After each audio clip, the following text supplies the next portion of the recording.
Halo teman-teman, penikmat cerita novel. Kali ini saya akan melanjutkan cerita tentang menantu terbengkalai ternyata miliarder. Buat kalian yang baru mendengarkan cerita dari channel Gung Rate, jangan lupa untuk dukung terus channel Gung Rate dengan cara klik tombol like dan subscribe-nya. Dan saya ucapkan terima kasih buat kalian yang sudah support. Bab 31, Kemarahan Jelita. Adinata kembali bingung, apakah sirkuit otak Cakra yang idiot ini terinfeksi virus? Omong kosong apa yang mereka bicarakan? Cakra juga merasa dirinya sangat pintar. Memikirkan kembali apa yang baru saja dikatakan Zeni Rong kepada rekan-rekannya tentang berlutut di depan CEO, dia memutuskan bahwa Adinata lah yang berlutut di depan Cynthia Yandra. Alasan berlutut adalah untuk memohon pengampunan Cynthia Yandra dan menjadi pengawalnya. Cakra berkata, Adinata, pada pesta ulang tahun kemarin, apakah kamu tidak bisa berpura-pura menyendiri? Saat itu, Tuan Yandra memintamu menjadi pengawalnya, tetapi kamu tidak mau. Kami semua mengira kamu benar-benar mampu. Aku lebih baik mati daripada menyerah. Haha, aku tidak menyangka kamu bangun pagi-pagi sekali,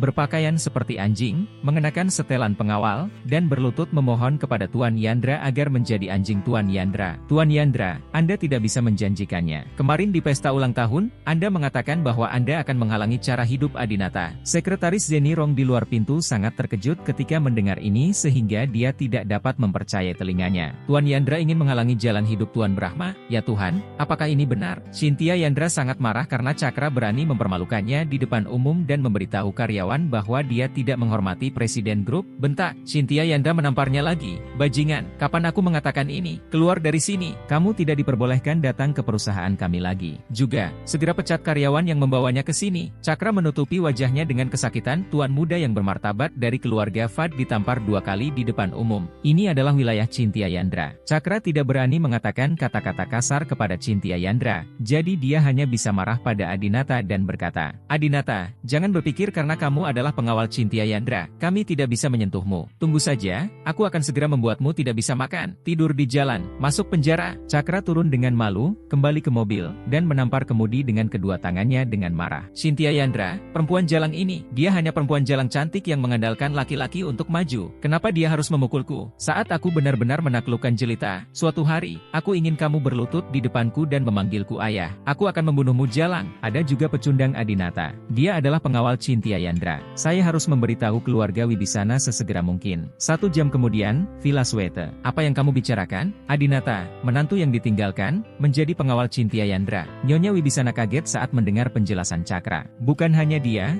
Jelita, Narswara, Maktika Wibisana, Mahardika dan Ismoyono yang hadir juga terkejut. Cakra berkata, ya, saya melihat dengan mata kepala sendiri bahwa Adinata muncul di kantor Cynthia Yandra untuk mendapatkan informasi untuknya. Saya juga mendengar dari orang-orang di grup Citra Permata bahwa ketika Adinata melihat Cynthia Yandra, dia berlutut pada detik pertama dia melihat Cynthia Yandra. Dia berlutut di depan Cynthia Yandra dengan kedua kakinya dan memohon agar Cynthia Yandra memaafkannya. Cynthia Yandra jatuh cinta pada Adinata kemarin. Dia mungkin setuju karena dia berhati lembut. Mendengar ini, Jelita mengepalkan tangan merah mudanya dengan marah. Adinata, bajingan ini, dia benar-benar berlutut di depan wanita lain. Saya telah menikah dengannya selama 3 tahun, dan dia tidak pernah berlutut di depan saya. Saya memberinya beberapa kesempatan untuk berlutut dan mengakui kesalahannya. Selama dia berlutut dan memohon kepada saya bisa memaafkannya. Saya tidak perlu menceraikannya, saya tidak perlu menelepon polisi untuk menangkapnya, tapi dia bahkan tidak berlutut. Tetapi ketika dia berbalik, dia sedang berlutut di depan wanita lain. Semakin banyak Jelita berbicara, dia menjadi semakin bersemangat, dan dia hampir menangis karena keluhannya. Di mata keluarga Wibisana, ini sungguh memalukan dan terhina. Narswara tersenyum dan berkata, Jelita, bagaimana kamu mengajariku selama 3 tahun terakhir ini? Jika istrimu tidak berlutut, dia akan berlutut di depan wanita lain. Ini benar-benar memalukan bagi keluarga Wibisana kita. Maktika Wibisana juga mengambil kesempatan itu untuk mengejek, kakak, sepertinya kamu tidak cukup menawan. Jika Adinata adalah suamiku, aku pasti akan membiarkan dia berlutut sejak hari pertama dia memasuki keluarga Wibisana kita, dan membiarkan dia berlutut untuk aku setiap hari cuci kakimu. Bahkan Nyonya Wibisana merasa sangat malu dan menyalahkan Jelita dan orang tuanya. Dalam 3 tahun, kamu bahkan tidak bisa menjinakkan menantu yang datang ke rumahmu. Percuma saja, jika kamu mendisiplinkannya dengan patuh seperti yang baru saja dikatakan Maktika, dia masih berani mengalahkanmu. Narswara, Jelita mengepalkan tangannya, jika kamu memberiku kesempatan lagi dan membiarkan dia menjadi suamiku, aku akan membuatnya berlutut dari pagi hingga malam. Aku tak begitu baik padanya selama 3 tahun terakhir. Faktanya, Jelita sangat baik kepada Adinata dalam 3 tahun terakhir, jika tidak, Adinata tidak akan jatuh cinta padanya. padanya. Namun sekarang, Jelita sepertinya menyesal telah bersikap begitu lembut padanya. Jelita merasa terhina. Dia tidak bisa membuat Adinata berlutut, tapi Cynthia Yandra yang melakukannya. Orang yang paling membuatnya iri saat ini adalah Cynthia Yandra. Jelita berkata, "Nenek," Cynthia Yandra mengingkari kata-katanya. Kemarin dia berkata dia akan mendukung keluarga Wibisana dan memutuskan hidup Adinata. Hari ini, kami akan menerimanya sebagai pengawal. Kami harus segera memutuskan semua kontak dengan Cynthia Yandra dan hukum dia. Bentak, Nyonya Wibisana menampar wajah Jelita. "Omong kosong apa yang kamu bicarakan? Pembiayaan 70 juta keluarga Wibisana kami masih di tangan Cynthia Yandra. Bagaimana kami bisa menjadi musuhnya?" Mahardika juga mendengus dingin. "Jelita, saya tahu kamu cemburu pada Tuan Yandra, tapi dia memang lebih mampu dari kamu. Kamu tidak bisa menerimanya." Wajah Jelita memerah, dia tidak bisa menelan nafas ini. "Karena keluarga tidak mau membantuku, maka aku akan pergi ke grup Citra Permata untuk menemui mereka secara langsung." Bab 32. Jelita ingin bertanya langsung pada Adinata, mengapa dia berlutut di hadapan wanita lain tetapi tidak padanya. Kita juga harus bertanya pada Cynthia Yandra mengapa dia merebut suaminya. Nyonya Wibisana tua memandang Jelita dengan kebencian, lalu berkata, "Hubungi Cynthia Yandra, aku ingin berbicara langsung dengannya." "Ya." Mahardika segera mengeluarkan ponselnya, memutar nomor Cynthia Yandra, dan kemudian menyerahkan ponsel tersebut kepada Nyonya Wibisana. Meskipun Nyonya Wibisana marah di dalam hatinya, nadanya sangat lembut, lagi pula, dia telah berada di mal sepanjang hidupnya, dan hal kecil ini tidak cukup untuk membuatnya kehilangan rasa proporsional. Nyonya Wibisana berkata dengan lembut namun bermartabat, "Tuan Yandra, saya mendengar bahwa menantu laki kami yang berkunjung pergi ke perusahaan Anda untuk menjadi pengawal Anda. Jika aku tahu kamu tertarik pada Adinata, aku seharusnya memberikannya kepadamu setengah tahun yang lalu. Hanya saja kemarin kamu mengatakan akan mendukung keluarga Wibisana dan memutuskan nyawanya, tapi hari ini kamu menarik kembali kata-katamu. Sepertinya kamu berhutang penjelasan padaku, kan?" Cynthia Yandra berkata, "Bukan itu yang kamu pikirkan, tapi bagaimanapun juga, aku berhutang maaf padamu. Aku tidak bisa melakukan apa yang aku janjikan kemarin. Maafkan aku." Mendengar permintaan maaf tulus Cynthia Yandra, Nyonya Wibisana merasa jauh lebih baik. "Hei, apa yang kamu minta maaf? Kita semua adalah anggota keluarga. Karena kamu menyukai anak laki-laki itu, maka bawalah dia masuk. Dia hanyalah menantu yang datang ke depan pintu rumahmu. Dia akan diberikan kepadamu oleh keluarga Wibisana kami. Kamu tidak bisa memberikannya padanya." Jelita di samping berteriak dengan ekspresi cemburu di wajahnya. Nyonya Wibisana sangat marah, menatap tajam ke arah Jelita, dan dengan cepat menutup mikrofon ponselnya, takut kata-kata Jelita akan terkirim ke ujung telepon yang lain. Melihat Nyonya Wibisana marah, Juwita Jayanti segera menutup mulut Jelita dengan tangannya untuk mencegahnya berbicara lagi. Nyonya Wibisana terus berbicara di telepon sambil tersenyum, "Saya tidak perlu khawatir tentang masalah Adinata, tetapi Tuan Yandra menjamin saya pembiayaan sebesar 70 juta. Mungkinkah Anda juga melakukan kesalahan?" Cynthia Yandra berkata, "Saya sudah memberitahu Tuan Brahma tentang proyek tersebut. Tuan Brahma membaca rencana Anda dan menganggapnya sangat menarik dan sangat menyukainya. Namun, mengenai proyek ini, dia ingin tahu lebih banyak." "Apa? Apakah Tuan Brahma sudah membaca rencana kita? Masih menyukainya?" Nyonya Wibisana dengan bersemangat mengulangi kata-kata Cynthia Yandra. Setelah mendengar ini, semua orang di keluarga Wibisana di sekitar mereka juga melompat kegirangan. Nyonya Wibisana berkata, "Saya ingin tahu lebih banyak. Ini sederhana. Saya akan meminta Mahardika untuk mengunjungi Tuan Brahma secara langsung di perusahaan Anda dan mendiskusikan proyek ini secara rinci dengan Tuan Brahma secara langsung." Cynthia Yandra berkata, "Baiklah, kalau begitu saya akan mengatur waktunya." Nyonya Wibisana berkata dengan penuh semangat, "Terima kasih, Tuan Yandra. Saya akan memberi Anda hadiah sebagai ungkapan terima kasih saya setelah semuanya selesai." Setelah menutup telepon, Nyonya Wibisana tersenyum lebar dan kerutannya menjadi sangat jelas. "Mahardika, Tuan Brahma telah membaca rencana kami. Anda siap. Tuan Yandra akan mengatur agar Anda bertemu dengan Tuan Brahma kapan saja. Jika saatnya tiba, Anda harus berperilaku baik di depan Tuan Brahma." "Berperilaku? Jangan mengacaukan ini." Mahardika juga sangat bersemangat.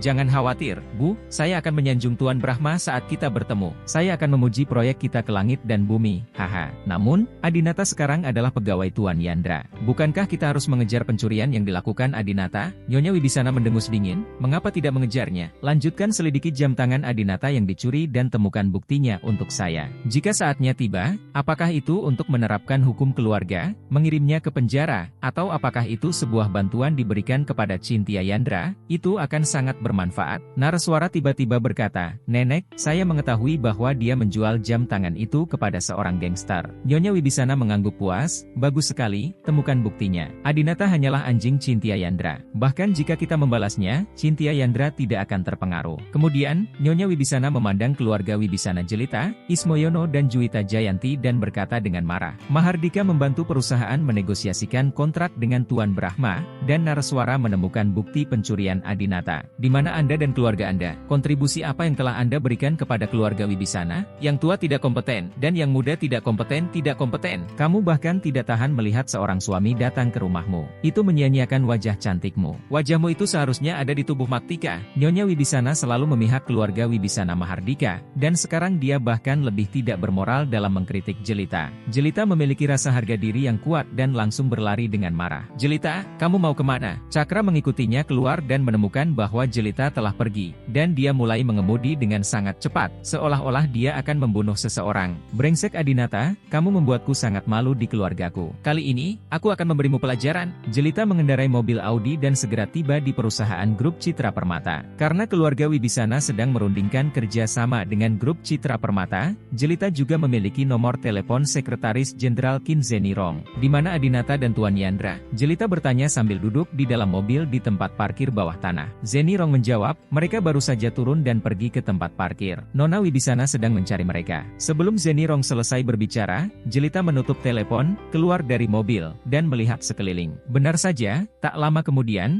dia melihat seorang pria dan seorang wanita berjalan menuju Porsche Panamera merah sambil berbicara dan tertawa. Itu adalah Adinata dan Cynthia Yandra. Bab 33. Adinata mengenakan setelan CEO Gucci, dengan rambut disisir ke belakang, mengobrol dan tertawa bersama Cynthia Yandra. Melihat dia berjalan ke arahnya, jika Adinata bukan suami Jelita, dia masih akan salah mengira bahwa dia adalah presiden yang mendominasi suatu perusahaan. Bajingan ini, setelah menceraikanku, dia benar-benar berdandan sangat tampan. Jelita merasa sedikit masam. Dia tahu bahwa Adinata sangat mirip CEO. Dalam 3 tahun terakhir, dia menyuruh Adinata mengenakan jas dan dasi. Setidaknya saat berkumpul dengan teman sekelas, kamu bisa memamerkannya. Di kejauhan, Adinata berkata kepada Cynthia Yandra, Cynthia, berikan aku kunci mobil. Kamu memakai sepatu hak tinggi dan tidak nyaman untuk mengemudi. Faktanya, Cynthia Yandra memiliki sepasang sepatu datar di mobilnya, dan dia memakainya saat mengemudi. Namun, sepertinya tidak pantas mengganti sepatu di depan Tuan Brahma. Jadi Cynthia Yandra menyerahkan kunci mobil kepada Adinata. Terima kasih, Tuan Brahma. Adinata mengambil kunci dan mendatangi Porsche Panamera yang mirip api merah. Dia berjalan ke kursi penumpang terlebih dahulu dan membuka pintu. Cynthia Yandra tertegun, apa yang sedang kamu lakukan? Cynthia Yandra tidak mengerti. Bukankah Adinata mengatakan bahwa dia ingin mengemudi? Mengapa Anda membuka pintu penumpang? Adinata juga menepuk kepalanya tanpa daya. Hazi, aku sudah terbiasa membukakan pintu mobil untuk Jelita dalam 3 tahun terakhir. Cynthia Yandra terkekeh, dan kemudian dia menyadari bahwa Adinata berinisiatif membukakan pintu untuk Cynthia Yandra. Sebagai bos Cynthia Yandra, Adinata hanya meminta Cynthia Yandra membukakan pintu untuk Adinata. Bagaimana Adinata bisa membukakan pintu untuk Cynthia Yandra? Namun, sekarang setelah dibuka, Adinata memperlakukannya seperti seorang pria terhormat. Tuan Yandra, tolong. Cynthia Yandra tampak tersanjung. Tuan Brahma membukakan pintu mobil untuk saya secara pribadi. Saya merasa sangat tersanjung. Adinata tersenyum dan berkata, ada apa? Saya sudah membukakan pintu mobil untuk Jelita selama 3 tahun. Saya membukanya setiap kali saya masuk dan keluar dari mobil. Cynthia Yandra tahu bahwa Adinata sangat terluka oleh Jelita, dan berkata, wanita itu Jelita, dia sangat diberkati sehingga dia tidak mengetahui berkahnya. Kemudian, Cynthia Yandra masuk ke dalam mobil.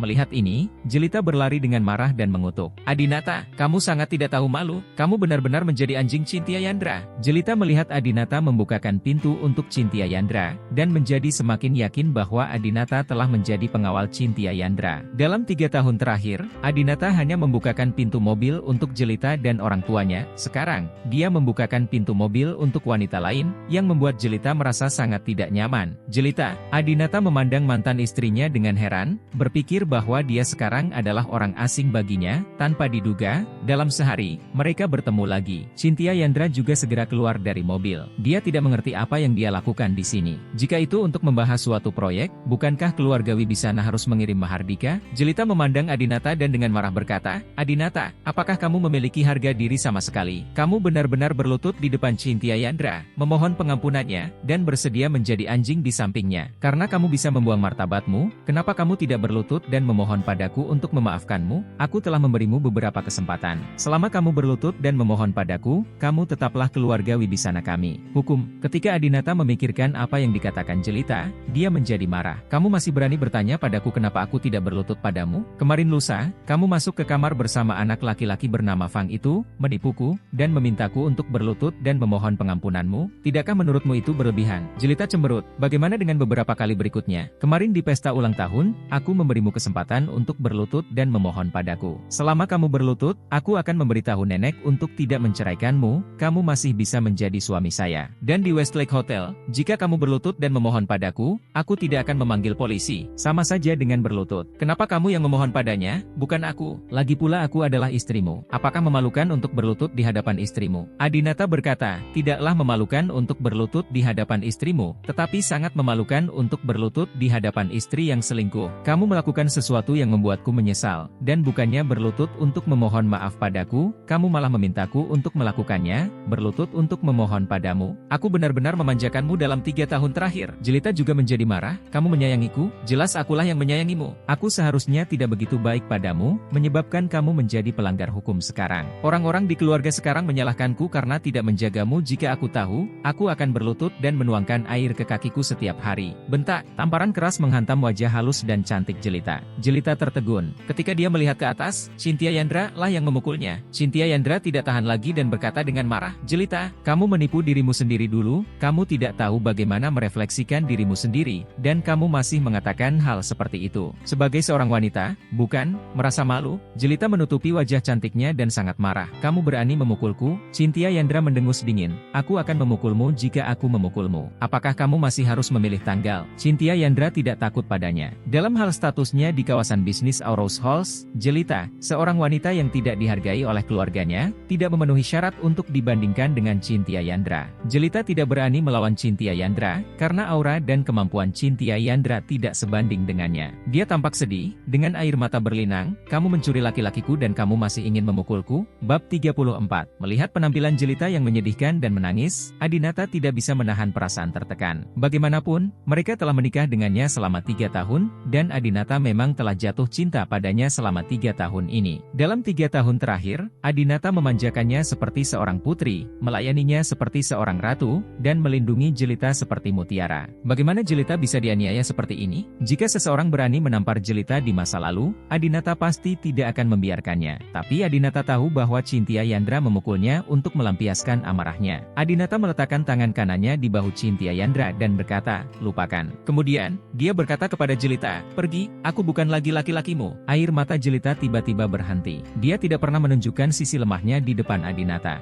Bahkan jika saya tidak menginginkan anjing yang dipelihara keluarga Wibisana saya selama 3 tahun, saya tidak akan memberikannya begitu saja kepada orang lain. Adinata, aku perintahkan kamu segera meninggalkan grup Citra Permata dan tidak menjadi pengawal Cynthia Yandra lagi. Cynthia Yandra akan memberimu gaji tahunan sebesar 200.000, kan? Aku akan memberimu 500.000. Mendengar kata-kata Jelita, Cynthia Yandra tidak bisa menahan tawa. Hahaha, saya ingin merebus Adinata seharga 500.000 yuan. Cynthia Yandra hendak memanggil Adinata, Tuan Brahma, karena kebiasaan, tapi Adinata segera memotongnya dengan batuk. Sekarang Jelita sangat emosional. Dia baru saja dimarahi oleh keluarganya dan ditampar oleh Cynthia Yandra. Jika dia mengetahui identitas asli Adinata lagi, dia mungkin tidak akan mampu menahan pukulan berturut-turut ini. Adinata tidak tahan. Cynthia Yandra melirik Adinata, lalu melanjutkan, haha, kamu ingin merebus Adinata seharga 500.000? Apakah kamu terlalu naif? Bahkan jika kamu menambahkan 0, itu tidak akan cukup. Apa? Jelita tampak tidak percaya. Mungkinkah gaji tahunan Adinata sebagai pengawal bukan 200.000?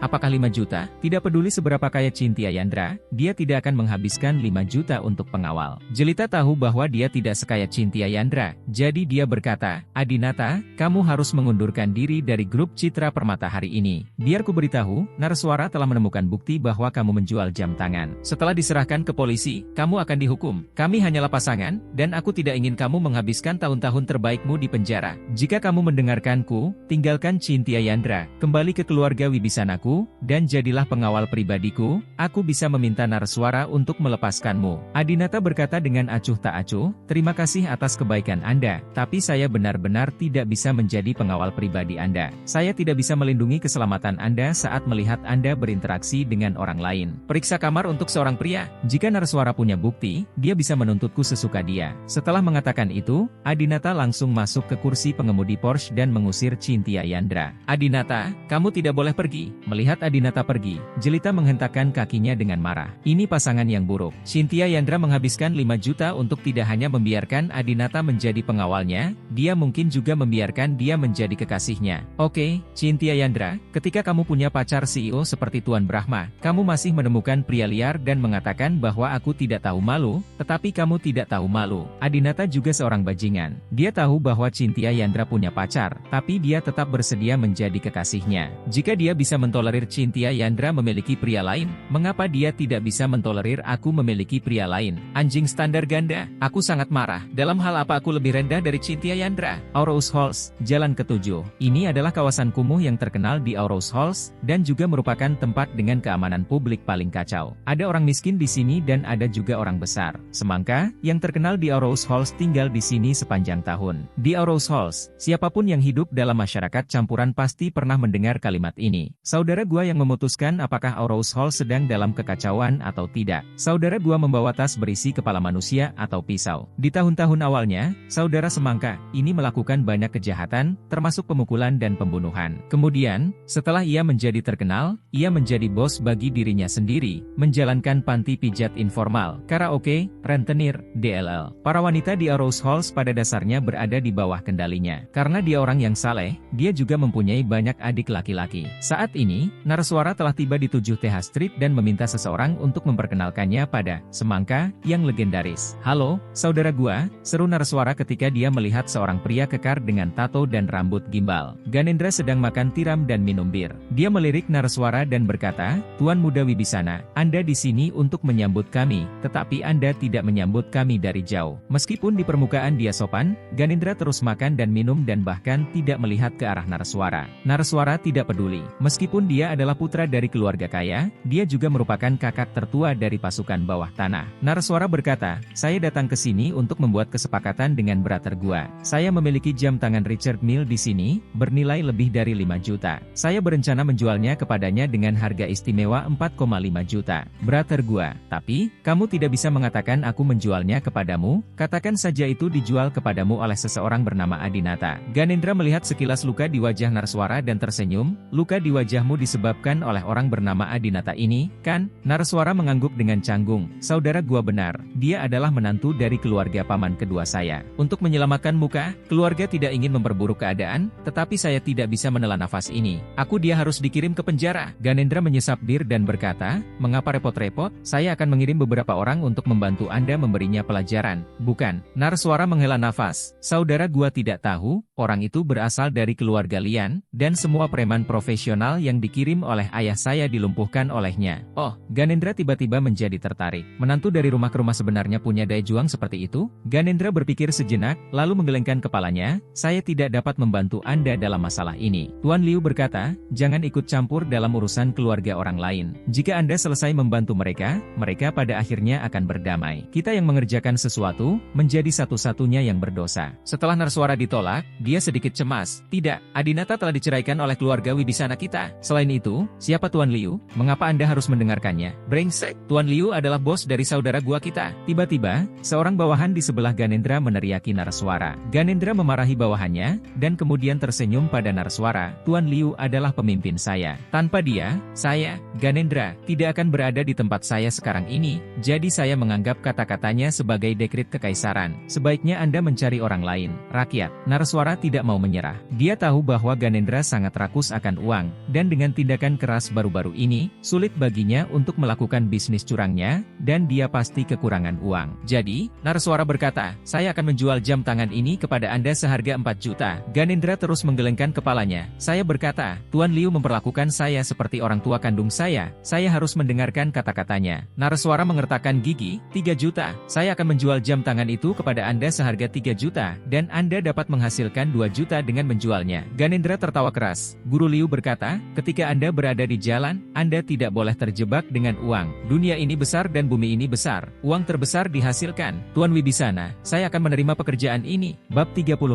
Adinata sudah keluar dari tempat parkir bawah tanah gedung CBD perusahaan, tapi sepertinya dia masih bisa mendengar suara tangisan Jelita di telinganya. Jelita selalu bangga, bagaimana dia bisa tahan ditampar di depan umum? Saat mengemudi, Adinata berkata kepada Cynthia Yandra, mulai sekarang, kamu tidak diperbolehkan memukul Jelita lagi tanpa perintahku. Cynthia Yandra tahu bahwa Adinata merasa kasihan pada mantan istrinya. Adinata masih mencintainya. Cynthia Yandra berkata, "Ya, Tuan Brahma, tapi bukankah Anda membencinya karena memperlakukan Anda seperti itu?" Adinata tersenyum dan berkata, "Benci adalah dua sisi cinta. Membencinya sama dengan mencintainya. Apakah ada bedanya?" Setelah mendengar kata-kata filosofis Adinata, Cynthia Yandra tidak lagi memperlakukannya sebagai anak kecil. Tuan muda dari sebuah keluarga besar tidak bisa dianggap remeh dari segi pengetahuan dan pemikirannya. Adinata tampan, keluarganya kaya, pikirannya sangat tidak terikat, dan dia murah hati serta penuh kasih sayang terhadap wanita. Cynthia Yandra juga jatuh cinta padanya. "Saya harus mengejar orang ini," kata Cynthia Yandra diam-diam. Puluhan menit kemudian, Adinata dan Cynthia Yandra berkendara ke suatu tempat bernakun Coroil Pavilion Emas. Dikelilingi oleh pegunungan dan sungai, dengan pemandangan yang indah, seperti resor, dan di sebelahnya terdapat museum setengah jadi. Setelah keluar dari mobil, Adinata melihat lingkungan sekitar dan berkata, "Keluarga Wibisana berencana membangun kediaman pribadi kelas 1 di sini." Kediaman pribadi kelas 1 adalah proyek yang didekati oleh keluarga Wibisana ke grup Citra Permata untuk dibiayai. Yang disebut kediaman pribadi kelas 1 adalah tempat tinggal yang dilengkapi untuk keluarga kelas 1. Menurut rencana yang diberikan oleh keluarga Wibisana, pada akhirnya akan ada lebih dari selusin Towohouse di sini, dan gayanya akan merupakan kombinasi gaya Tiongkok dan Barat. Secara khusus, interiornya menggunakan kayu pinus panggang, pintu dan jendela kaca setinggi langit-langit, lantai tatami,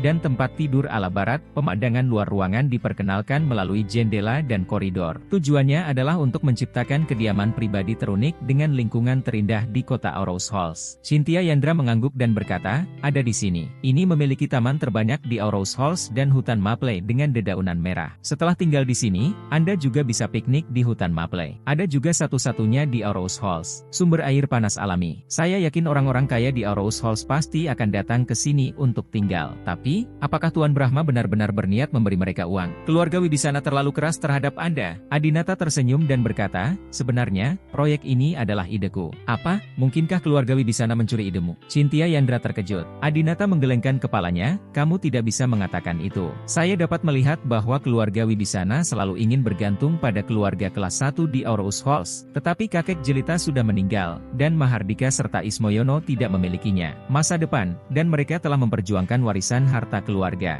Jadi, saya memikirkan proyek ini untuk keluarga Wibisana. Saya bisa mengendalikan keluarga kelas 1 tanpa meningkatkan kekuatan keluarga, yaitu merancang tempat tinggal pribadi khusus untuk mereka. Saya memberitahu Jelita ide saya, dan Jelita memberitahu Nyonya Wibisana. Nyonya Wibisana menerimanya, tetapi memberikan proyek itu kepada Mahardika." Cynthia Yandra berkata, "Keluarga Wibisana memang menyukai keluarga Wibisana Mahardika. Dalam analisis terakhir, mereka masih lebih menyukai anak laki-laki daripada perempuan. Mereka merasa bahwa Jelita tidak memenuhi syarat untuk mewarisi properti keluarga Wibisana. Saya masih bersimpati dengan Jelita dalam hal ini." Adinata mengangguk. "Ya, Jelita selalu dipandang rendah oleh keluarganya, dan orang tuanya telah memberikan tekanan padanya, tetapi keluarga telah mengatur menantu untuknya." "Hah, meskipun begitu, itu bukanlah alasan dia selingkuh," kata Cynthia Yandra. Daun maple melayang di rambut Cynthia Yandra tertiup angin. Adinata mengambil daun dari kepala Cynthia Yandra dan berkata, "Cynthia, ayo minum bersamaku." Minumlah bersamaku." Di komunitas Swete,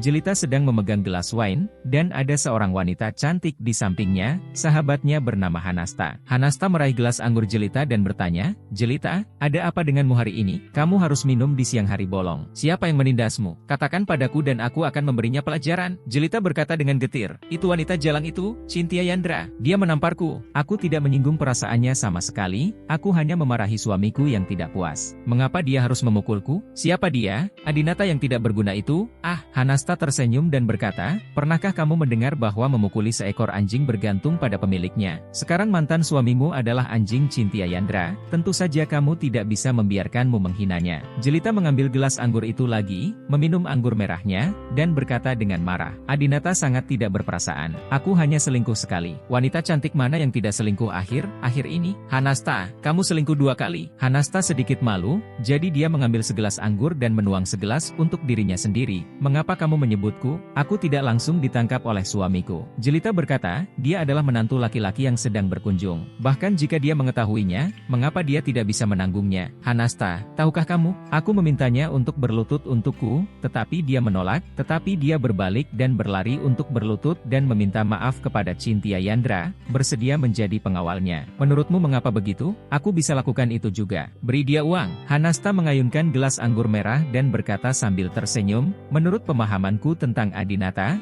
dia sangat mencintaimu dalam 3 tahun terakhir dan tidak akan mudah jatuh cinta padamu. Alasan kenapa aku menolakmu dan menjadi pengawal Cynthia Yandra adalah karena aku ingin kamu menganggapnya tinggi. Ah, Jelita sering terbangun, tetapi bingung dengan kalimat ini. Hanasta menjelaskan, pikirkanlah, jika dia menggunakan uangmu, dia pasti akan tetap merasa bahwa dia adalah seorang pekerja lepas, tetapi uang yang diperoleh dari orang lain dapat membuatnya berdiri tegak di depanmu. Pinggangku kaku. Aku yakin Adinata ingin membuat dirinya terkenal di luar dan menjadikan dirinya layak untukmu, lalu melamarmu. Jelita berpikir sejenak, dan senyuman perlahan muncul di wajahnya.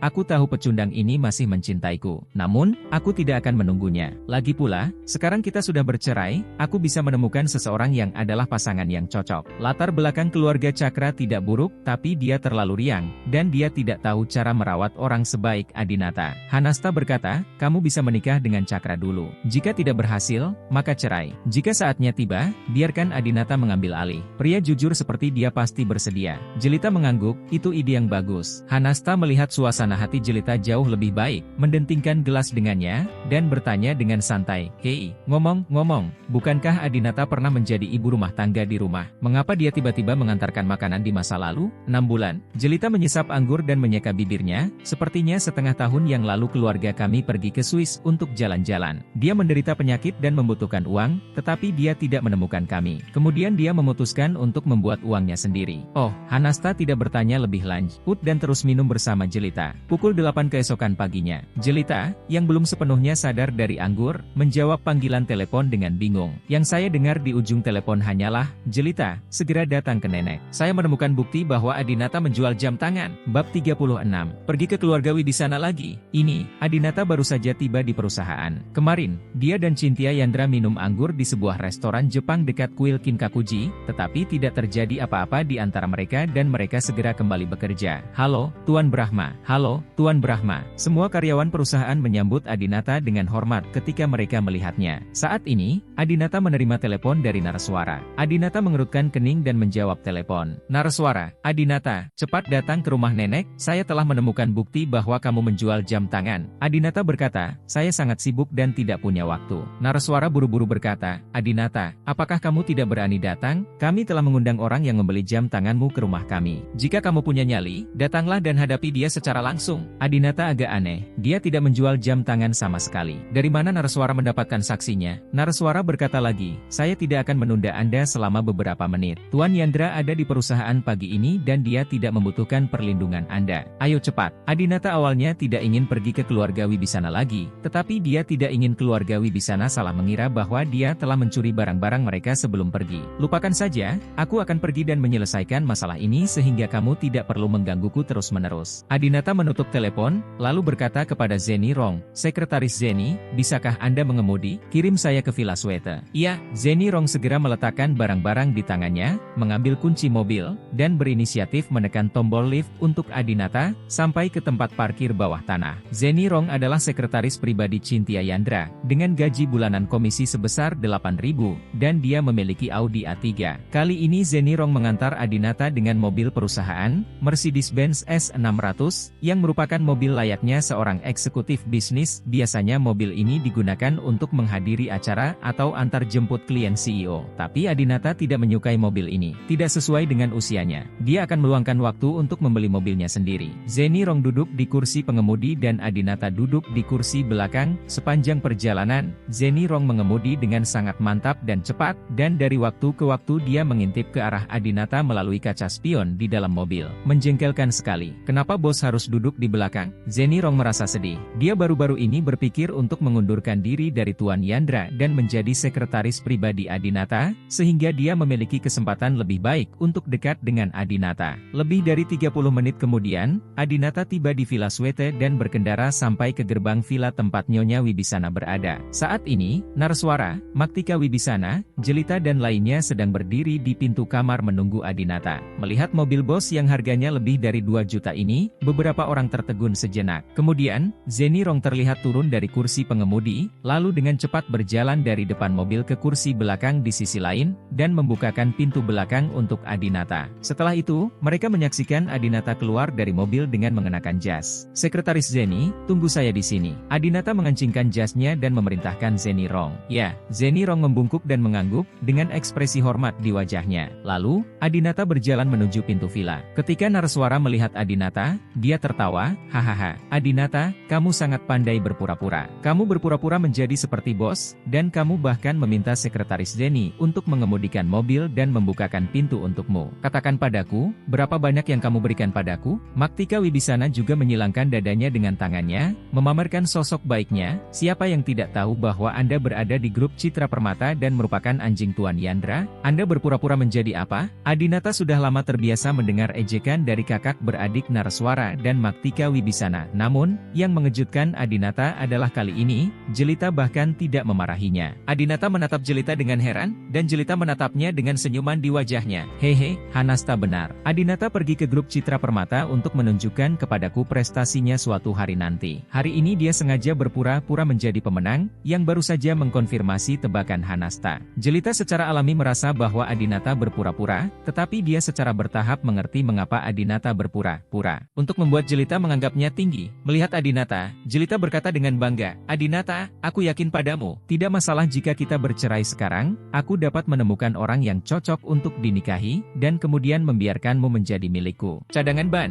sebuah ide cemerlang muncul di benak Jelita. Saat ini, sebagian besar Dewi mempunyai lebih dari satu ban serep. Jelita tidak repot-repot melakukan ini sebelumnya, tetapi gadis-gadis di sekitarnya seperti ini, dan dia juga sedikit terpengaruh. Adinata tidak tahu apa yang dipikirkan Jelita, jadi dia tidak melihatnya lagi. Dia menoleh ke Narswara dan berkata, "Berhenti bicara omong kosong, di mana saksi yang Anda sebutkan?" Narswara berkata dengan bangga, Masuklah bersamaku." Adinata mengikuti Narswara dan masuk ke villa. Adinata telah mengunjungi villa ini lebih sering daripada Narswara dan 3 lainnya dalam 3 tahun terakhir, jadi dia sangat mengenalnya. Namun, begitu dia memasuki pintu, Adinata terkejut. Di dalam pintu, saya melihat hampir 10 pria aneh berdiri dengan pakaian jorok, dengan tato atau bekas luka, dan mata yang tajam. Sekilas orang-orang ini terlihat seperti gangster. Aneh, bagaimana mereka bisa masuk? Adinata masuk dengan rasa ingin tahu, dan tiba-tiba seorang pria berambut gimbal yang tidak terlihat seperti orang serius berjalan ke arahnya. "Saudara Adinata, kita bertemu lagi," kata pria itu. Adinata melirik orang lain, "Kapan kita bertemu?" Pria itu berkata, "Kamu lupa,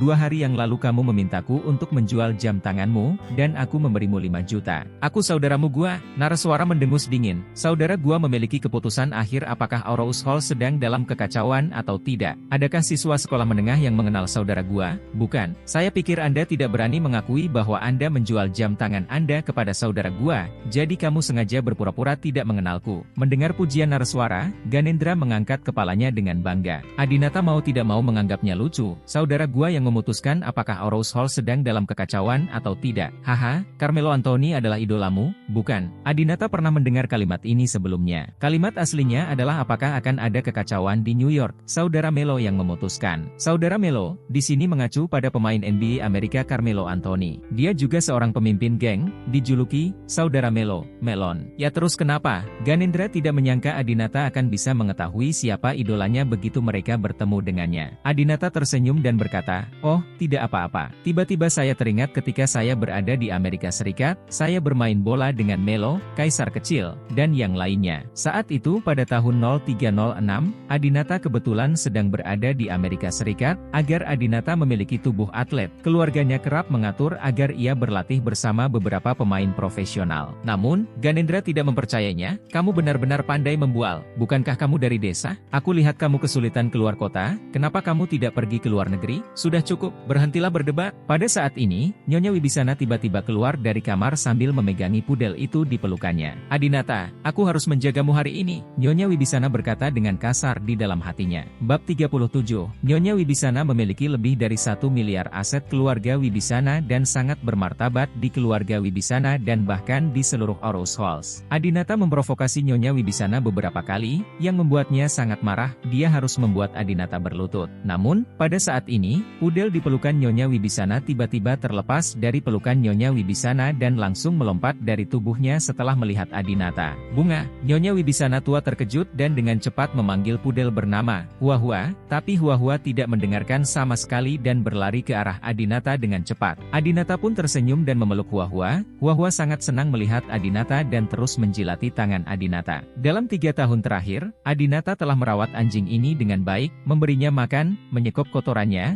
dan memberinya suntikan saat sakit. Bisa dibilang Adinata adalah pemilik yang paling dekat dengan Huahua di keluarga ini. Namun, pemandangan ini membuat Nyonya Wibisana sangat malu. Anjing peliharaannya tidak mau mengikutinya, tetapi berlari ke pelukan Adinata, menantu laki-laki yang ditinggalkan. Melihat hal ini, Naraswara berkata, "Haha, ternyata anjing masih lebih suka bermain dengan anjing. Kami memiliki bahasa yang sama. Kami tidak bisa membandingkan dalam hal ini. Hahaha." Maktika Wibisana, Ganendra dan yang lainnya juga tertawa. Adinata membelai Huahua dan berkata, "Saya telah berada di keluarga Wibisana selama 3 tahun. Ketika saya kembali hari ini, semua orang menyindir dan menyindir saya. Hanya Huahua yang masih memperlakukan saya seperti sebelumnya. Menurut pendapat saya, beberapa orang lebih buruk daripada anjing. Kamu bajingan, kamu sebenarnya mengkritik Sang dan Huai." Ismoyono berkata dengan marah. Juwita Jayanti juga berteriak, "Menantu laki-laki yang tidak berguna, dia menjadi semakin tidak berguna." Nyonya Wibisana juga sangat marah dan bertanya pada Adinata, "Kamu masih berani mengatakan ini? Anjing yang kumiliki selama 3 tahun tahu untuk tidak menggigitku dan mengibaskan ekornya untuk membuatku bahagia. Bagaimana denganmu? Pukul cucuku dan curi arlojiku. Kamu layak mendapatkan ini 3. Apakah kamu makan makanan yang sama di rumah wangku tahun lalu?" Adinata menegakkan punggungnya dan berkata, "Aku belum mengambil arlojimu." Nyonya Wibisana mengeluarkan jam tangan Richard Mille dan berkata, "Lalu bagaimana jam tangan ini sampai ke tangan saya? Ini adalah edisi terbatas global, dan setiap jam tangan memiliki logonya sendiri, tidak mungkin salah sama sekali." Ganendra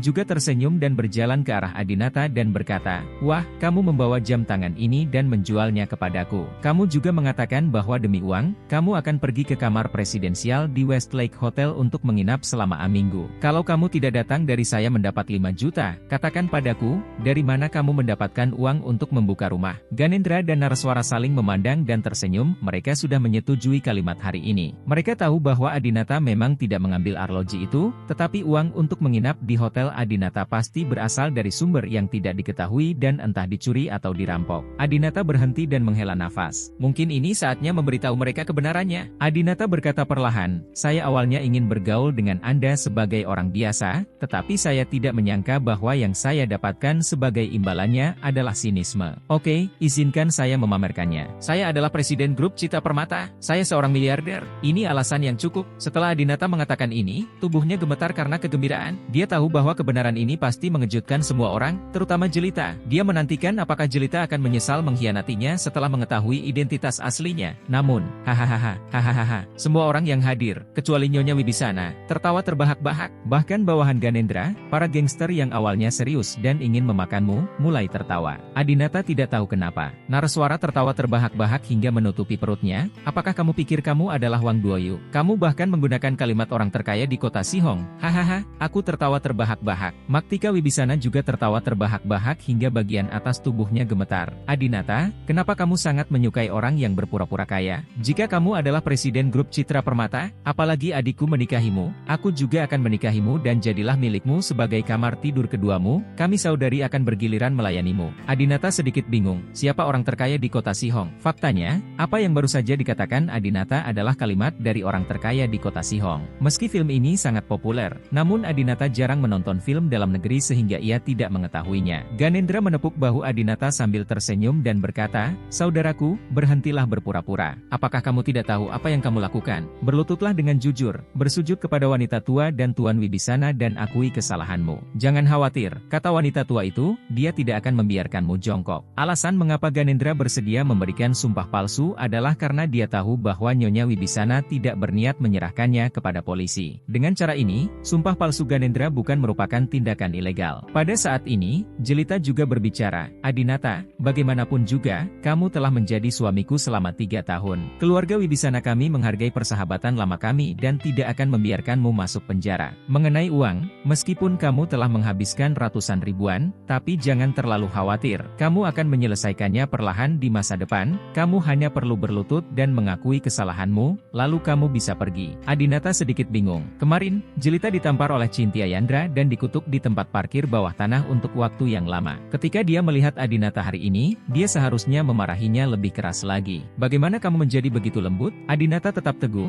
"Jika saya tidak melakukan kesalahan, saya tidak akan berlutut. Bahkan jika saya melakukan kesalahan, Anda keluarga Wibisana tidak layak membiarkan saya berlutut untuk Anda, bajingan." Nyonya Wibisana membanting meja dengan marah. Juwita Jayanti berkata, "Panggil polisi, panggil Panggil polisi, kirim menantu laki-laki yang tidak berguna ini ke penjara selama 10 tahun. Ganendra merasa sedikit bersalah ketika mendengar keluarga Wibisana telah menelepon polisi. Bagaimanapun, apa yang dia lakukan adalah sumpah palsu. Ganendra tahu bahwa yang diinginkan Nyonya Wibisana adalah agar Adinata berlutut, dan apakah Adinata bersedia berlutut atau tidak, itu tidak terlalu penting. Jadi, Ganendra menunjukkan ekspresi yang galak, kamu harus berlutut hari ini, dan kamu harus berlutut meskipun tidak. Saudaraku, turunkan dia dan berlutut. Pada saat ini, dua gangster yang berdiri di depan pintu datang dan salah satu dari mereka meraih salah satu lengan Adinata, berlututlah untukku. Adinata tidak memperhatikan dua orang yang memegang tangannya. Dia memandang keluarga Wibisana dan berkata, aku berkata, kamu tidak layak. Dalam sekejap, Adinata menendang pantat preman di sebelah kirinya dengan kaki kirinya, dan lengan kirinya segera melepaskan seragamnya. Kemudian Adinata menggunakan lengan kirinya untuk menjatuhkan pria di sebelah kanan itu dengan siku. Ganendra terkejut, benar saja, ada dua trik, saudara, ayo bersatu.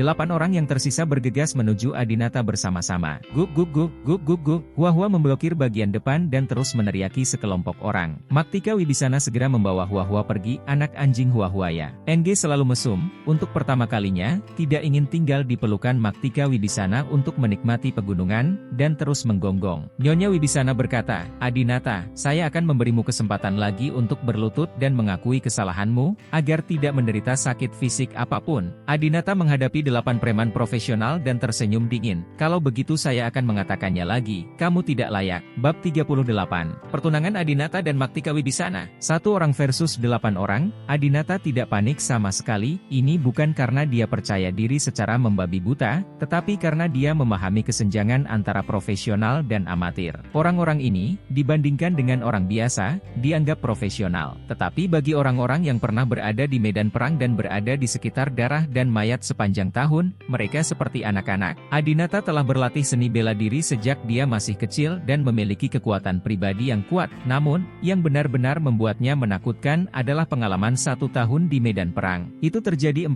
tahun lalu, tahun sebelum dia menikah dengan keluarga Wibisana. Keluarga tersebut mengatur agar dia pergi ke Suriah untuk pelatihan medan perang selama setahun. Meski 8 orang di depannya sering berkelahi, namun tinju mereka tidak berdarah. Para hooligan kecil ini bertato, merokok, minum, menari disko dan memeluk gadis di malam hari, makan dan minum setiap hari, dan menikmati kemakmuran dunia. Adapun lawan yang ditemui Adinata di medan perang, mereka tidak memiliki kehidupan hiburan, mereka bahkan tidak memiliki cukup makanan dan pakaian, tetapi mata mereka penuh dengan pembunuhan. Jika kamu melawan mereka, jika kamu tidak berhati-hati, kamu akan mati di tempat. Adinata tinggal di lingkungan seperti itu selama setahun penuh. Ledakan, ledakan, ledakan. Adinata melancarkan 3 pukulan cepat pada 3 orang masing-masing, setiap orang yang terkena langsung jatuh ke tanah. 5 orang yang tersisa bukanlah idiot, 2 dari mereka terbang menuju Adinata dari arah yang berbeda, tapi Adinata menendang mereka satu persatu dan membuat mereka terbang. Namun, pada saat ini, orang lain memanfaatkannya dan melompat ke arah Adinata di tengah. Pada saat yang sama, 2 orang terakhir yang tersisa meraih salah satu lengan Adinata. Ganendra tersenyum puas, akhirnya aku menangkapmu. Adinata tersenyum tipis, dia tidak punya tangan, tapi dia masih punya mulut. Di medan perang, Adinata bertarung dengan orang lain dan pernah menggigit telinga lawannya dengan mulutnya sendiri. Banyak orang bertarung hanya demi muka, tetapi Adinata berjuang untuk bertahan hidup. Setiap kali dia mengambil tindakan, dia membunuh seseorang. Ah, telingaku, teriak anak laki-laki yang tergantung pada Adinata. Adinata tidak menyerang terlalu keras, hanya menggigit dan mengeluarkan darah, lalu melemparkannya ke samping, lalu menendang salah satu dari mereka, dan menjatuhkan 2 yang terakhir ke tanah. 8 preman profesional, semuanya tergeletak di tanah. Ya ampun, semua orang di tempat kejadian terkejut. Bagaimana kekuatan bertarung seseorang bisa begitu menakutkan? Nyonya Wibisana juga kagum dan bergumam, mungkinkah lelaki tua itu bersikeras membiarkan Jelita menikahi Adinata karena dia tahu keahlian Adinata? Dalam 3 tahun terakhir, keluarga Wibisana tidak pernah mengerti mengapa lelaki tua keluarga Wibisana ingin Jelita menikah dengan seorang pecundang. Sekarang, saya tahu bahwa Adinata bukanlah seorang yang sia-sia, melainkan seorang preman papan atas. Kakek memintaku untuk menikah dengannya karena dia ingin dia melindungiku, tapi ini adalah masa yang damai, dan keluarga Wibisana tidak memiliki musuh. Jelita juga menebak apa yang dipikirkan kakeknya. Faktanya, kakek Jelita tidak menyangka bahwa Adinata begitu pandai berkelahi. Dia mengatur agar Adinata dan Jelita menikah hanya karena keluarga Brahmakaya. Mahardika tersenyum dan berkata, pantas saja ayah sangat menghargai anak ini Adinata. Dia adalah peraih medali emas, mertua yang bisa bertarung dengan baik. Ismoyono mengira itu adalah pujian dan berkata, lagi pula, itu tidak sia-sia. Mahardika tertawa keras, haha, Ziwan, apa Apakah menurutmu aku memujinya? Apa gunanya bisa bertarung akhir-akhir ini? Harimau yang kuat semuanya dikurung di dalam sangkar, seperti Hua-Hua. Hanya dengan begitu kamu bisa berlarian. Juga, menurutmu ayah mengatur agar Adinata dan Jelita menikah? Salah, ayah yang bertanya padaku dulu. Ismoyono dan Juwita Jayanti terkejut pada saat yang sama. Saudaraku, apa yang kamu katakan? Mahardika mendengus dingin. Sebelum ayah mengatur pernikahan Adinata dan Jelita, dia pertama kali mendatangi saya dan mengatakan bahwa dia memiliki calon menantu terbaik yang sangat langka. Dia bertanya apakah saya ingin membiarkan Maktika. Saya menikahlah beberapa tahun sebelumnya. Pernikahan. Maktika baru berusia 17 tahun saat itu, tapi aku tahu ayahku selalu menyayangiku dan tidak akan membuat tuntutan yang tidak masuk akal tanpa alasan, jadi aku bertanya siapa menantunya. Setelah mengetahui bahwa dia adalah sampah negara seperti Adinata, saya menolak Maktika karena dia masih terlalu muda, dan kemudian saya mengatur agar Adinata diberikan kepada Jelita. Naraswara tertawa dan berkata, ternyata Jelita memilih pria yang tidak diinginkan kakakku. Maktika Wibisana melirik ke arah Adinata, dengan ekspresi jijik di wajahnya, oh, kakek benar-benar bodoh. Dia sebenarnya menjodohkanku dengan Adinata, hanya karena dia bisa bertarung. Aku tidak peduli dengan pria yang begitu kejam. Untungnya, aku masih muda dan lolos dari bencana, hehe. Setelah Adinata mendengarnya, dia juga terkejut, dia tidak menyangka akan ada cerita seperti itu. Saat itu, keluarga Brahma meminta Adinata untuk menikah dengan keluarga Wibisana. Bagi keluarga Wibisana, ini adalah hadiah yang luar biasa. Nyonya Wibisana tua adalah satu-satunya orang yang mengetahui identitas Adinata. Seperti Nyonya Wibisana, dia lebih mencintai putra sulungnya Mahardika, jadi dia ingin memberikan Adinata, ubi jalar, kepada Mahardika. Sayangnya Mahardika tidak menginginkannya. Saat ini, Adinata menatap Jelita lagi, dan dia tidak bisa tidak mengingat pertama kali mereka bertemu 3 tahun lalu. Saat itu, Adinata baru saja kembali dari medan perang. Setahun terakhir, dia sudah terbiasa melihat darah dan mayat, dan Adinata sangat mendambakan cinta dan keluarga. Selain itu, Jelita masih seorang mahasiswa pada saat itu, sederhana dan lembut, jauh lebih tidak masuk akal dibandingkan sekarang, dan bahkan lebih kecil kemungkinannya untuk berbuat curang. Oleh karena itu, Adinata jatuh cinta pada Jelita di tahun pertama. Adinata tidak ingin terlalu memikirkan masa lalu. Ke-10 bawahannya telah ditangani, dan giliran Ganendra. Apa yang sedang kamu lakukan? Semangka sangat ketakutan sehingga dia terus mundur. Namun, Adinata meraih tangan Ganendra dan langsung kehilangan salah satu jarinya. Ah, Ganendra menjerit kesakitan. Katakan padaku, mengapa kamu secara salah menuduhku mencuri? Siapa yang menyuruhmu? Adinata bertanya dengan sengit. Ganendra layak menjadi bos Aurous Halls. Meskipun dia kalah dalam kekuatan, dia tetaplah seorang laki-laki. Jika kamu keluar untuk jalan-jalan, aku sudah menganggap enteng hidup dan mati. Jika kamu punya nyali, bunuh aku. Tapi aku ingin mengingatkanmu bahwa aku dibawa keluar oleh Tuan Liu. Kamu bisa pergi dan mencari tahu tentang Tuan kekuatan Liu ada di provinsi sekitarnya. Jika kamu melawanku, kamu pasti akan menyesalinya. Naraswara juga sedikit panik, takut Ganendra akan mengungkapnya. Adinata, hentikan. Tidak bisakah kamu membunuh seseorang di rumah nenek? Adinata melepaskan semangka dan menendangnya ke samping. Saya akan mengatakannya lagi. Saya tidak pernah mencuri apapun dari keluarga Wibisana Anda. Jika Anda memiliki bukti, Anda dapat memanggil polisi untuk menangkap saya. Jangan katakan bahwa Anda tidak memanggil polisi karena itu demi kebaikan saya sendiri. Dan kamu tidak tega membiarkanku masuk penjara, itu dia. Terima kasih. Setelah mengatakan itu, Adinata berbalik dan pergi. Guk, pudel Hua-Hua melompat dari pelukan Maktika Wibisana D. An menggigit celana Adinata untuk mencegahnya pergi. Adinata mengambil Hua-Hua dan mengembalikannya ke pelukan Maktika Wibisana. Dia menyentuh kepalanya dan berkata,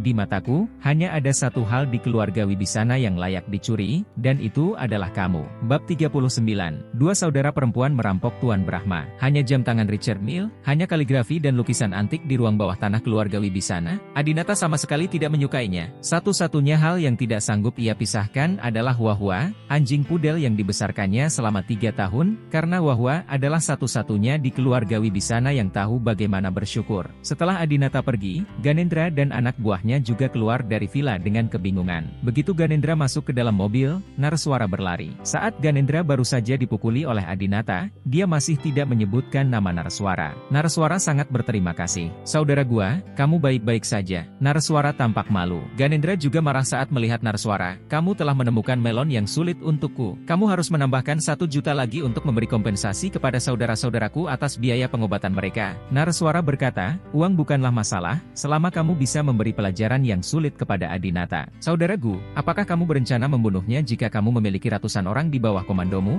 Ganendra melambaikan tangannya, baiklah, aku pasti akan menyelesaikan masalah ini untukmu, Adinata. Jika kamu sedang terburu-buru, ayo pergi. Ganendra pergi dengan cepat menggunakan kendaraan komersial. Setelah meninggalkan memasukan area villa, Ganendra meludah keluar jendela. Sial, Nareswara sangat jahat. Jika saya masih memiliki ratusan bawahan sekarang, akankah saya secara pribadi keluar untuk mendapatkan 2 juta Anda? Faktanya, karena tindakan keras dalam 2 tahun terakhir, semua toko Ganendra, besar dan kecil, telah ditutup. Dia sudah sangat miskin dan tidak mampu menghidupi bawahannya. 10 yang dibawa keluar hari ini adalah 10 yang tersisa. Namun, hari ini, Ganendra dipermalukan di depan umum oleh Adinata, dan dia juga kehilangan 1 jari pun oleh Adinata. Dia pasti akan membalas dendam. Pesankan saya tiket ke Thailand segera. Ganendra akan mencari Tuan Liu. Adinata kembali ke perusahaan dan mengadakan rapat pagi di ruang konferensi yang hanya dapat dihadiri oleh para eksekutif senior. Pertemuan pagi ini terutama membahas apakah akan berinvestasi dalam proyek Yipin Private Residence. Manajemen senior, termasuk Cynthia Yandra, pada dasarnya setuju untuk berinvestasi 70 juta. Pertama,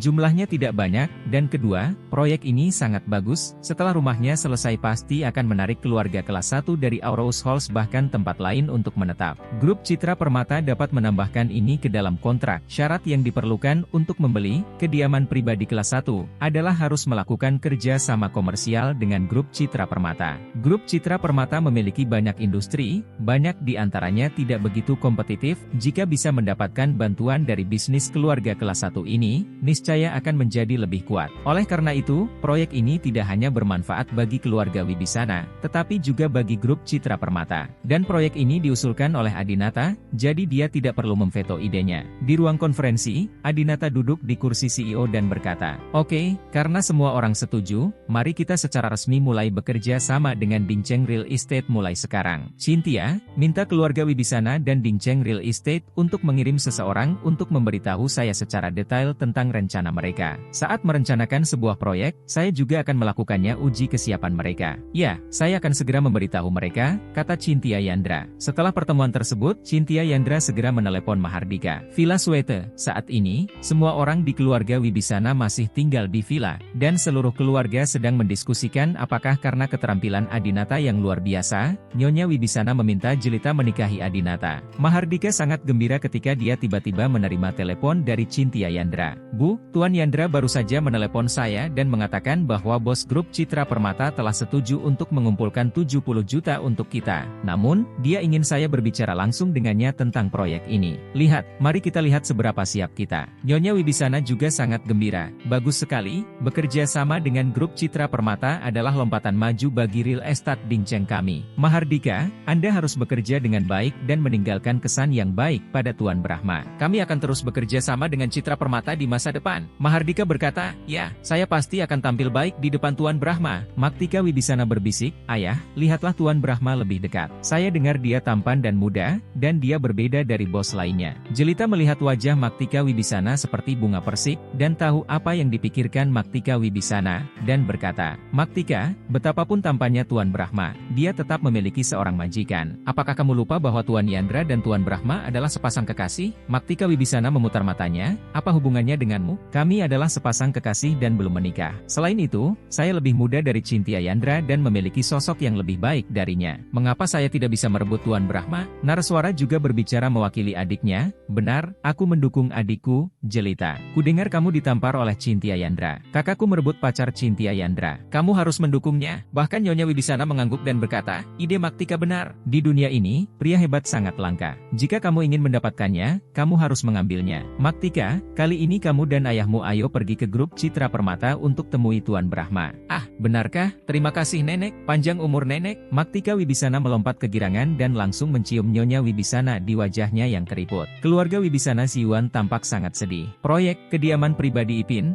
jelas pertama kali diusulkan oleh Jelita, tetapi hari ini Mahardika yang bertanggung jawab. Jelita tidak mau menyerah dan berkata, "Saya ingin pergi juga." Juwita Jayanti juga dengan cepat berbicara mewakili putrinya. Ya, biarkan Jelita pergi juga. Selain bakat putriku yang lain, dalam hal kecantikan, dia adalah wanita tercantik di Aurous Halls, dan Jelita juga sudah bercerai sekarang. Ya, aku ditampar lagi oleh wanita jalang itu, Cynthia Yandra. Aku mendukung Jelita untuk merebut Tuan Brahma dari Cynthia Yandra." "Bah," Maktika Wibisana berkata dengan ekspresi marah, "bisakah kamu bercermin? Mereka semua adalah wanita yang sudah bercerai. Akankah Tuan Brahma menemukan wanita yang sudah menikah kedua?" Nyonya Wibisana juga berbicara mewakili Maktika Wibisana. "Maktika benar. Meskipun Jelita lebih cantik, Tuan Brahma, saya berencana untuk memasangkannya dengan Maktika. Jelita, Anda harus puas dengan cakra itu. Jelita merasa sedikit sedih. Saat dia selingkuh sebelumnya, dia masih sangat bangga bisa menemukan pria seperti Cakra yang cocok untuknya. Tapi sekarang, dibandingkan dengan Tuan Brahma, Cakra tampaknya berada pada level yang lebih rendah. Segera, Mahardika dan putrinya Maktika Wibisana datang ke grup Citra Permata bersama. Karena Adinata sedang bertemu tamu lain, dia meminta sekretaris Zeni mengatur agar mereka menunggu di ruang tamu,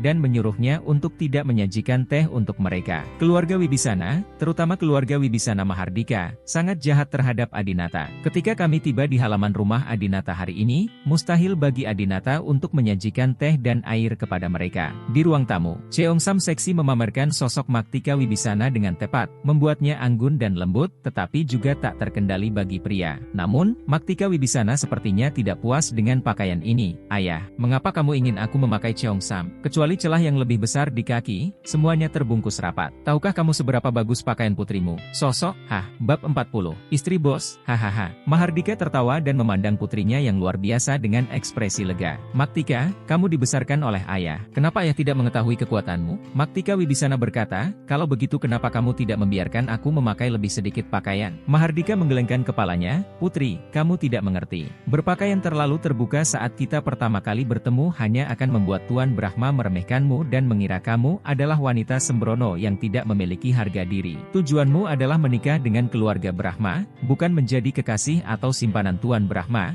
jadi kamu tidak boleh terlihat vulgar dalam pakaianmu. Kami baru saja bertemu Tuan Yandra dan sekretarisnya Zeni Rong. Apakah Anda masih ingat pakaian mereka? Gadis seperti Maktika Wibisana yang menyukai kecantikan pasti memiliki ingatan yang lebih dalam tentang pakaian. Maktika Wibisana mengangguk, mereka berdua mengenakan pakaian serupa, dengan kemeja putih di bagian atas tubuh dan rok hitam di bagian bawah. Namun, rok sekretaris lebih pendek, sedangkan rok Cynthia Yandra lebih panjang, hampir mencapai lutut. Mahardika mengangguk, tinggi roklah yang memisahkan Cynthia Yandra dan Zeni Rong. Apakah sosok Cynthia Yandra lebih buruk daripada Zeni Rong? Jelas lebih baik, tapi sebagai bos, dia tidak bisa berpakaian terlalu sembrono. Hal yang sama berlaku untukmu. Kamu harus membuat dirimu terlihat berkelas, agar Tuan Brahma akan menyayangimu. Maktika Wibisana merasa apa yang dikatakan Mahardika masuk akal. Terima kasih ayah, saya pasti akan merebut kembali Tuan Brahma dari Cynthia Yandra. Mahardika mengangguk gembira. Begitu putrinya menikah dengan presiden grup Citra Permata, Nyonya Wibisana akan lebih menghargai keluarga Wibisana Mahardika. Pada saat itu, miliaran properti keluarga Wibisana dan pewaris perusahaan tidak diragukan lagi akan menjadi milik Mahardika. Dengan cara ini, mereka berdua duduk lebih dari 10 menit. Mengapa kamu bahkan tidak menyajikan secangkir teh? Apakah grup Citra Permata memperlakukan tamu dengan sangat buruk? Mulut Maktika Wibisana menjadi kering saat dia berbicara,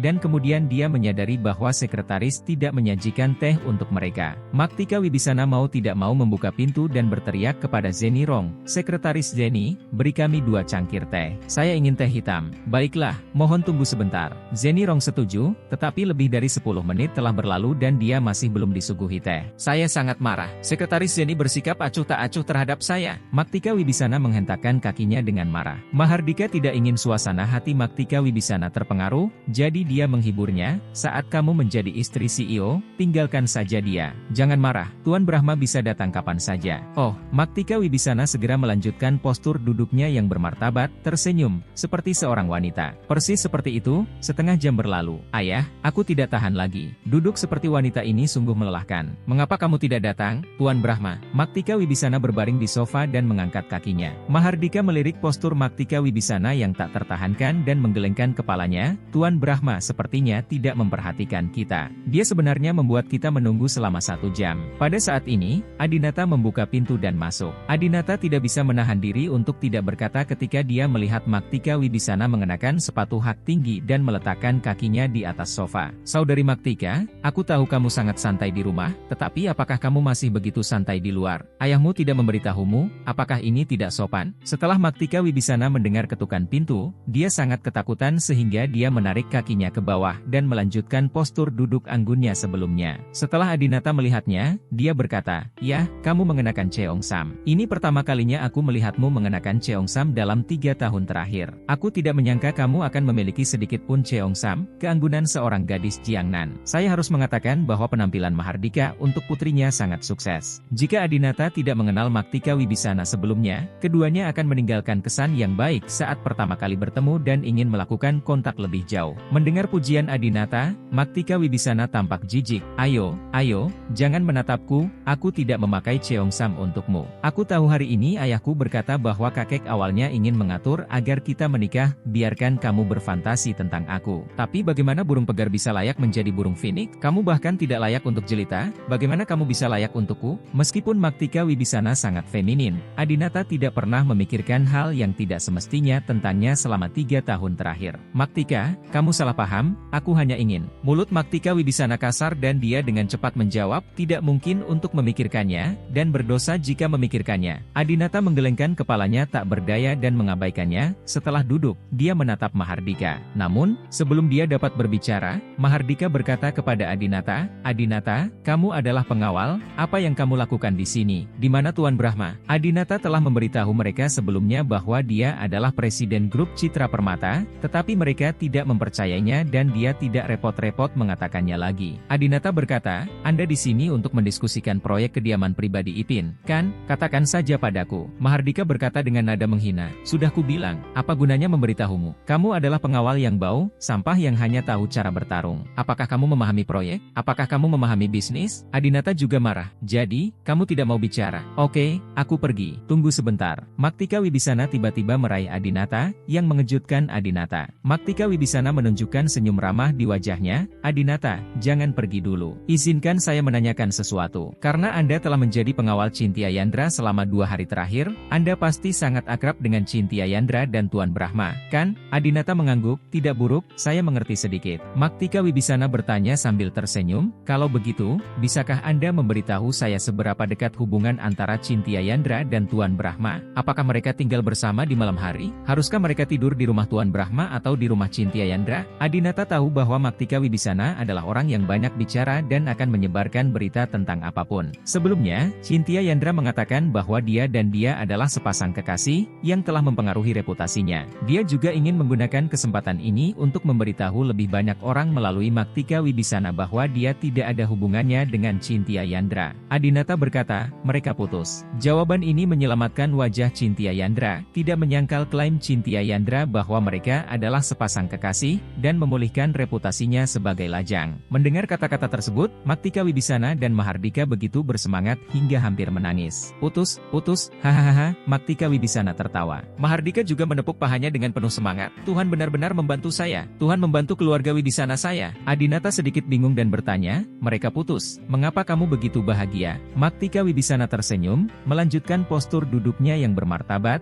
dan meletakkan satu kaki di atas kaki lainnya, membuatnya tampak sangat tinggi dan superior. Adinata, oh, tidak. Adinata Brahma, tidak. Nama belakang Tuan Brahma juga Brahma. Itu, Adinata Brahma. Adinata tampak seperti pria kulit hitam dengan tanda tanya di wajahnya. Hanya dalam waktu singkat, Maktika Wibisana mengubah 3 nama untuk dirinya sendiri. Masalah apa yang akan dia buat? Maktika Wibisana, Adinata Brahma, karena kamu pernah menjadi saudara iparku, aku akan memberimu kesempatan untuk pergi keluar dan membawakan secangkir teh hitam untuk calon istri bosmu. Istri bos?